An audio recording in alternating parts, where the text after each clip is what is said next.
Welcome आप सभी का। और देखिए आज अपन जो अपना फंजाई का सेक्शन है उसको स्टार्ट करने वाले हैं। और अब अपन ऐसे कह सकते हैं कि अपना जो एक प्रॉपर मोड होना चाहिए ना, उस मोड में अपन कि अपने पास एक पर्टिकुलर अमाउंट है, सिलेबस का कंटेंट है ना, उसके अकॉर्डिंग अपने पास काफ़ी सारा मतलब बुक्स रहेंगे अलग अलग लेवल्स की।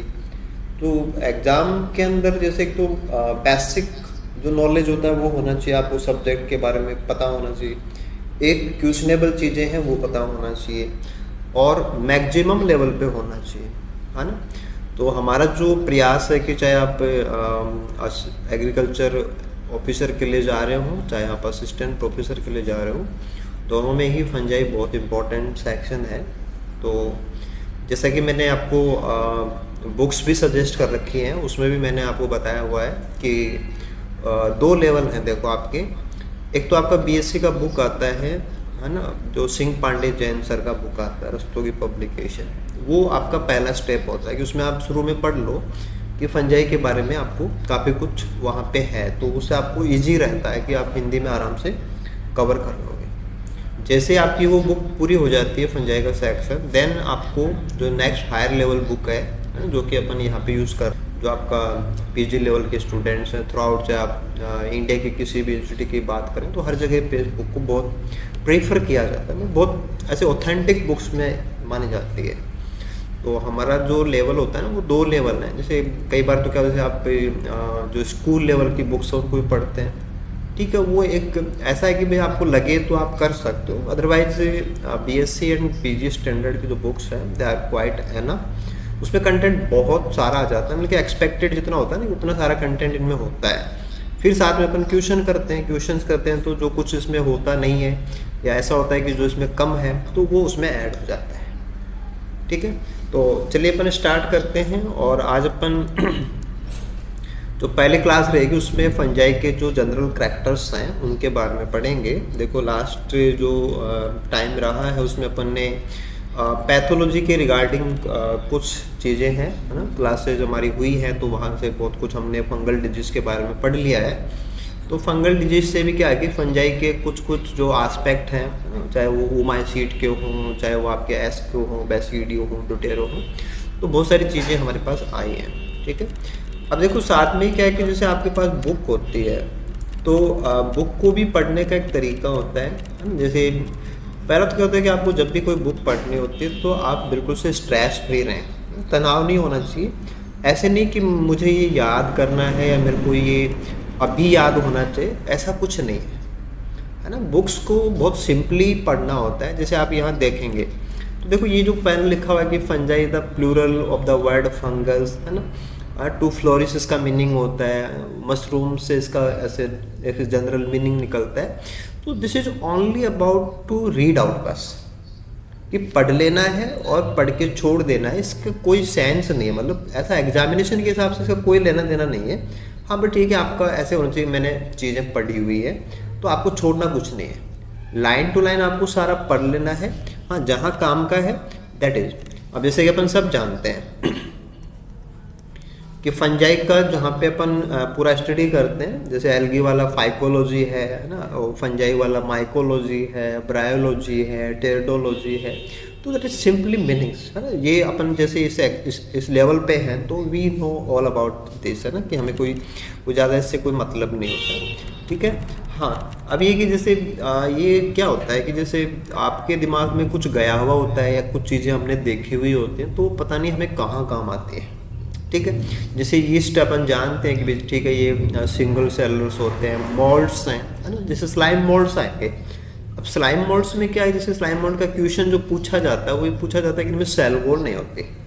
सेल वॉल नहीं होती तो ये मतलब जैसे अमीबा होता है कि वो मतलब एक इरेगुलर शेप होती है, वो कैसी भी शेप हो सकती है, वो चिपचिपे लसलसे। तो आगे हम पढ़ेंगे स्लाइम मोल्ड्स को डिटेल में पढ़ेंगे, बट जैसे आइडिया होना चाहिए। जैसे आपके स्टूल्स हैं ना, जो आपके फ्रक्टिफिकेशंस हैं, है ना, मशरूम्स हैं, पॉलीपोरस है। पॉलीपोरस का अपने आप में जो क्वेश्चन है वो जैसे वुड फंजाई से आता है ना, वुड रोटिंग से आता है। ठीक है, हालांकि मेंबर पढ़ने आपको मेंबर पढ़ेंगे, पॉलीपोरस एक मेंबर है वो भी पढ़ेंगे, फोमा है वो भी पढ़ेंगे, तो छोड़ना कुछ नहीं है। बट ये कि एग्जैक्टली कुछ ऐसा होना चाहिए, जैसे पफ बॉल्स हैं, रस्ट हैं, स्मट्स हैं, तो there are so many diversity, है ना, फंजाई के अंदर बहुत कुछ है, ठीक है।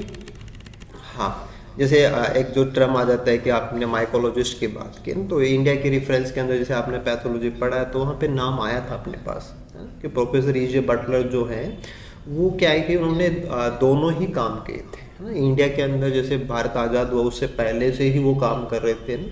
वो एक ब्रिटिश साइंटिस्ट थे, ब्रिटिश माइकोलॉजिस्ट थे, पैथोलॉजिस्ट हैं, तो उन्होंने पैथो पे भी काम किया और फंजाई पे भी काम किया, ठीक है। ऐसे जो बड़ा नाम आपके एग्जाम के हिसाब से रहता है वो इसका क्लासिफिकेशन में रहता है कि अलेक्टोपोलस जो है उन्होंने इसको क्लासिफाई किया है ना, कि उनकी डेफिनेशंस वगैरह हैं, क्लासिफिकेशंस वगैरह हैं, अलेक्टोपोलस एंड मीम्स का क्लासिफिकेशन है। देन आप जब असिस्टेंट प्रोफेसर के लिए जाते हैं तो आपको और भी एडवांस लेवल के जो क्लासिफिकेशंस हैं वो भी आपको तैयार करने पड़ेंगे, है ना। एक तो होता है बेसिक भी पढ़ना पड़ता है, बेसिक के बाद में जो लेटेस्ट हैं वहाँ तक आपको जाना पड़ता है। देखो फंजाई के बारे में अलेक्टोपोलस ने जो बोला है, इनकी डेफिनेशन जो हमें बताती है कि डिफाइन फंजाई मोर साइंटिफिकली, है ना, उन्होंने क्या बताया कि न्यूक्लिएटेड, यानी कि जिसमें न्यूक्लियस होता है। इट मीन्स जैसे आपका कोई क्वेश्चन आता है कि एल्गी हैं, एल्गी में तो क्या है कि जैसे प्रोकैरियोटिक और यूकैरियोटिक दोनों सिस्टम है ना, वहाँ पे साइनोफाइसी हैं वो प्रोकैरियोटिक हैं, बट फंजाई में ऐसा कुछ नहीं है। फंजाई में आपको कोई भी मेंबर ऐसा नहीं मिलेगा जो प्रोकैरियोटिक है, क्योंकि जहाँ भी न्यूक्लियस आ गया, यानी कि वेल डिफाइंड न्यूक्लियस जब भी आ जाता है, it means they all are eukaryotic organism. हाँ, वेदर जैसे यीस्ट आपका एक सेल का हो सकता है, ठीक है, फिलामेंटस हो सकते हैं, बहुत बड़ी संरचना हो सकती है, but everywhere we will find a eukaryotic organisation, ठीक है। स्पोर बेयरिंग का मतलब है कि उनकी लाइफ साइकिल जब पूरी होती है तो उनके अंदर एसेक्सुअल रिप्रोडक्शन के जो फेजेज होते हैं उसके अंदर स्पोर्स बनते हैं, ठीक है। अब स्पोर का बनना और गैमेट का बनना दो चीज़ें होती हैं, है ना। स्पोर जैसे ऐसे जनरली बोले स्पोर, तो स्पोर का मतलब होता है कि एसेक्सुअल स्ट्रक्चर, क्योंकि spore is a modified cell, not a gamete.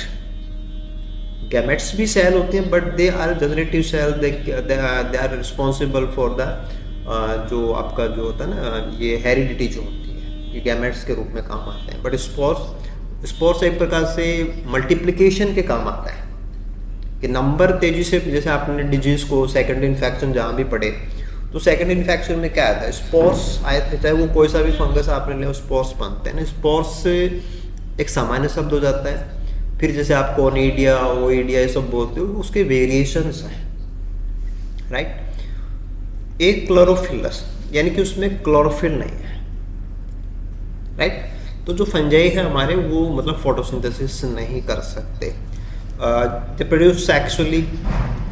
अब सेक्सुअली रिप्रोड्यूस करने में क्या है कि जैसे ड्यूटेरोमाइसिड, वो अलग चीज़ होती है कि ड्यूटेरोमाइसिड में ऐसे नहीं होता है कि उनमें सेक्सुअल रिप्रोडक्शन नहीं है।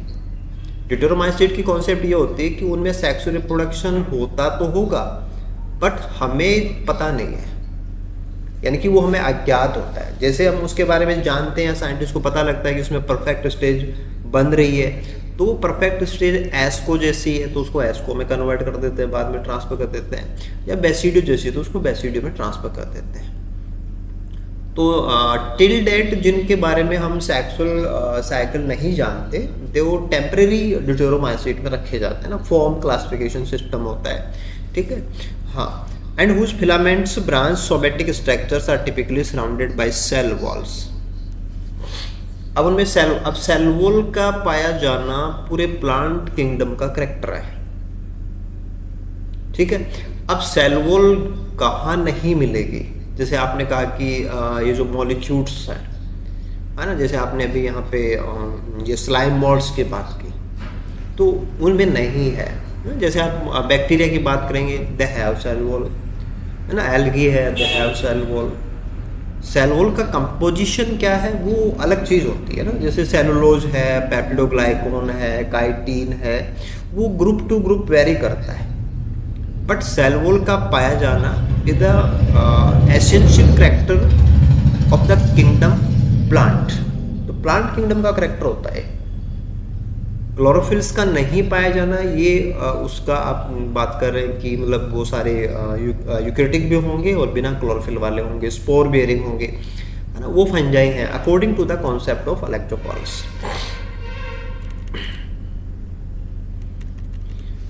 ठीक है, जैसे इसके बाद में जैसे जनरल बातें अपन जैसे हर जगह पे आपको ये सब पता होना चाहिए, जैसे एल्गी के बारे में भी, फंजाई के बारे में भी, हर जगह पे ऐसा होता है ना। जैसे हैबिटाट की बात आती है। अब हैबिटाट में देखो क्या है कि आपको उसमें कुछ भी नहीं सोचना होता है ना। यूबिक्विटस का मतलब होता है जैसे हर जगह पे, सर्वव्यापी, कॉस्मोपॉलिटन ऐसे नाम होते हैं। यूबिक्विटस जो हर जगह पे मिल जाता है, दैट इज फाउंड एवरीवेयर। इनकी नेचर देखो सैप्रोफिटिक हो सकती है कि वो डेड ऑर्गेनिक मैटर पे सर्वाइव कर रहे हैं। पैरासाइट्स हो सकते हैं, है ना, किसी लिविंग होस्ट के ऊपर, द होस्ट में भी एनिमल और होस्ट में भी प्लांट, कुछ भी हो सकता है। और दे में भी हाइपर पैरासाइट। हाइपर पैरासाइट का मतलब होता है पैरासाइट के ऊपर पैरासाइट। जैसे मान लो कि आप हो गई थी, उसके बाद में हैबिटाट वगैरह की बात हो गई थी। हाँ, अब देखिए कि जो एक्वेटिक फंजाई होते हैं, the aquatic fungi are considered primitive. अब देखो ये चीज आपके ऐसे काम आ जाती है कि अगर इवोल्यूशनरी लेवल के ऊपर कोई चीज पूछी जाती है, तो जैसे आपको मान लो कि 4 फंजाई के एग्जाम्पल दे दिए, उसमें एक नाम दे दिया सैप्रोलेग्निया है। अब सैप्रोलेग्निया क्या है कि वो एक्वेटिक फंजाई है, फाइकोमाइसीड में आता है, वो जलीय वो कवक का एग्जाम्पल होता है। अब पूछ लिया कि इन 4 में से कौन सा प्रिमिटिव फंजाई है। अब आप तो ये कहेंगे कि किताब में तो कहीं प्रिमिटिव फंजाई का ऐसा कोई क्लासिफिकेशन है ही नहीं, या कहीं पे ऐसा टॉपिक है ही नहीं। बट टॉपिक तो है, आपको पता होना चाहिए कि एक्वेटिक फंजाई जो है दे आर प्रिमिटिव। तो आपका सैप्रोलेग्निया आपको पता होना चाहिए कि that is example of aquatic fungi, then answer will be aquatic one. बातें क्लियर हो रही हैं आपको, समझ पा रहे हैं आप लोग? ठीक है। जो मोड है लाइफ का अकॉर्डिंग, उसके अकॉर्डिंग देखिए आपने कहा कि हेटेरोट्रॉप्स होते हैं ना, सैप्रोफिटिक हो सकते हैं, पैरासिटिक हो सकते हैं, है ना, प्लांट्स एनिमल यानी कि होस्ट हो सकते हैं। होस्ट जो होता है उसको अपन ससेप्ट भी बोलते हैं, है ना। और होस्ट का जो मतलब अपने पैथोजन को, अपने पैरासाइट को अटैक के लिए परमिशन देने की जो कैपेसिटी होती है उसको ससेप्टिबिलिटी बोलते हैं ना। ससेप्टिबिलिटी क्या होता है कि पैथोलॉजी का शब्द हो जाता है ना। जैसे रेजिस्टेंस एक कॉमन शब्द होता है, ससेप्टिबिलिटी है वो ज़्यादा कॉमन नहीं होता, वो पैथो की फील्ड का ज़्यादा शब्द होता है ना। ऐसे एक्टोपैरासाइट हो सकते हैं जो सतह से बाहर होते हैं, एंडोपैरासाइट होते हैं जो बॉडी के अंदर होते हैं। तो आपने जैसे मान लो कुछ भी पढ़ा, जैसे आपने एक्टोकार्पस का मतलब जो बाहर है, एंडो का मतलब जो अंदर है। तो जहाँ सिस्टेमिक इन्फेक्शन होता है वो सब क्या है, एंडो के अंदर आ जाएंगे। तो कुछ भी अगर एग्जाम्पल में आता है, क्योंकि यहाँ पे कोई लिमिट तो है नहीं, आप चाहे पूरी बुक लिख दो, इतने सारे नाम है फंजाई के। तो अब वो आपको ये होना चाहिए कि आपके ऑप्शन में जो नाम आए हैं वो एक्चुअल में क्या होता है कि आपके सिलेबस में कहीं ना कहीं वो होते हैं। जैसे किसी डिजीज में होंगे या किसी इकोनॉमिक इम्पोर्टेंस में होंगे या कहीं और होंगे, तो उनके बारे में पता होना चाहिए कि एक्चुअल में क्या है, इसका मैटर क्या है। ठीक है। अब देखो एक जो आता है कि आपने पैथो में ये चीज़ बहुत अच्छे से क्लियर कर ली थी अपन ने कि ऑब्लिगेट पैरासाइट। अब ऑब्लिगेट पैरासाइट हम ऐसे फंजाई को बोलते हैं जो अपना जीवन केवल लिविंग होस्ट के ऊपर कंप्लीट कर सकते हैं। विदाउट लिविंग होस्ट उनका लाइफ साइकिल पूरा नहीं हो सकता। They can grow only living. Only और लिविंग दो बड़े शब्द हैं जो ऑब्लिगेट पैरासाइट को समझा सकते हैं। ठीक है। अब जैसे आपने डिजीज पढ़ी है, डाउनी मिल्ड्यू है, पाउडरी मिल्ड्यू है, ये सब क्या है, ऑब्लिगेट पैरासाइट है। आपने स्मट वगैरह पढ़े, वो सब क्या है, ऑब्लिगेट, है ना। इसमें जैसे डाउनी पाउडर लिख दिया तो उसका मतलब ये नहीं है कि ये दो ही है ना। इसके बाद में आपने जो पढ़ा है, स्मट पढ़े, रश पढ़े, वो क्या है, वो भी होस्ट के बिना जिंदा नहीं रहते। हाँ, अब ये अलग बात है कि किसी का भी ऊस्पोर है वो मिट्टी में तो कई साल पड़ा रह सकता है ना। किसी का भी टेरिटोस्पोर है वो मिट्टी में या मतलब जो कचरा है उसमें पड़ा रह सकता है। तो टेरिटोस्पोर, जैसे आपने कहा कि किसी पौधे का बीज है वो मिट्टी में 10 साल तक पड़ा है, तो इसका मतलब वो टेक्निकली तो वो प्लांट ही है ना, मिनिएचर होता है, लेकिन वो लिविंग प्लांट नहीं है। उसकी ग्रोथ रेस्ट्रिक्टेड हो रखी है, तो उस स्पोर का मामला है या कोई दूसरी रेस्टिंग स्ट्रक्चर है, जैसे आपने स्क्लेरोसिया बोल दिया, वो मिट्टी के अंदर पड़ा रहना वो पेरिनेशन होता है, वो ग्रोथ नहीं है। अब ग्रोथ जब भी आएगी ग्रो, तो दे नीड लिविंग। कि फैकल्टेटिव जहां भी लिखा होता है वो रियल में क्या होते हैं, उसके अपोजिट होते हैं। देखिए कौन है, पैरासाइट है। तो ये पैरासाइट हैं जो सेप्रो बने हुए हैं। तो अब आप दिमाग लगाइए कि जो पैरासाइट हैं जो लिविंग को खाता है वो डेड को क्यों खा रहा है। इसका मतलब क्या है, इसका मतलब ये आएगा कि वो पैरासिटिक बिहेवियर उसका कमज़ोर है। जैसे कि आपने पाइथियम को पढ़ा, तो पाइथियम क्या होता है कि डैम्पिंग ऑफ कोज करता है, तो वो वीक पौधा जो होता है सीडलिंग, उसको अटैक करता है। तो if a parasite is weak, then अगर वो आपके जो होस्ट के अंदर डिफेंस मैकेनिज्म आ गए, उसमें हार्ड टिश्यू बन गए, तो उसको तो अटैक नहीं कर सकता वो। जैसे पाइथियम है, वो एक मैच्योर पौधे को अटैक नहीं कर सकता। कमज़ोर पौधा जिसमें भी सेल वॉल कमज़ोर हैं, थिकनिंग्स नहीं हुई, उसको टारगेट कर सकता है, राइट। तो ये मैटर जब आप फंजाई के अंदर जो आपका जो प्रिंसिपल्स वाला मैकेनिज्म पढ़ते हैं ना, कि जैसे ये जो कंपैटिबिलिटी के इश्यू आते हैं कि कौन किसको प्रोवाइड कर सकता है, कौन किसको नहीं कर सकता, तो उसमें ये बैकग्राउंड नॉलेज काम आता है कि हम ऐसा क्यों बोलते हैं। क्योंकि इसका जो मैकेनिज्म, पाइथियम का जो मैकेनिज्म है वो इतना स्ट्रॉन्ग नहीं है कि वो हार्ड सेल वॉल वालों को उनके डिफेंस को डिस्टर्ब कर दे। तो ऐसा नहीं कि सारे फंजाई एक जैसे होते हैं, तो कौन किसको कर सकता है उसके अकॉर्डिंग आपके ट्रम्प्स हैं। तो देर सेप्रोपाइट, जैसे यहाँ पे टैफ्रीना डाला है ना, फाइटोप्थोरा डाला है, तो ये नाम ठीक है, आप कुछ को जानते होंगे। जैसे आपने पाइथियम बोल दिया, तो Pythium is also correct here, है ना। ऐसे ही है फैकल्टेटिव पैरासाइट। अब फैकल्टेटिव पैरासाइट में भी आपका उल्टा हो जाएगा कि दे आर मेनली क्या है, they are saprophyte. They are mainly saprophyte, but they can attack. They can attack a living host if the host is susceptible और environment is supportive, है ना। इस सारे मामलों के अंदर जैसे दो ही चीज़ें नहीं होती, तीन चीज़ें होती हैं कि होस्ट होता है, फंजाई होता है और कंडीशन होती है। कंडीशन का मतलब एनवायरनमेंट की बात होती है। तो if conditions are supportive then a weak can be a parasite. If conditions are unsupportive then a parasite have to live, है ना। कि जब उसको खाना नहीं मिल रहा है तो मजबूरन उसको डेड खाना पड़ता है। और इधर क्या होता है कि डेड खाने वाला जब कंडीशन उसके हिसाब से होते हैं तो वो पैरासाइट भी बन जाता है।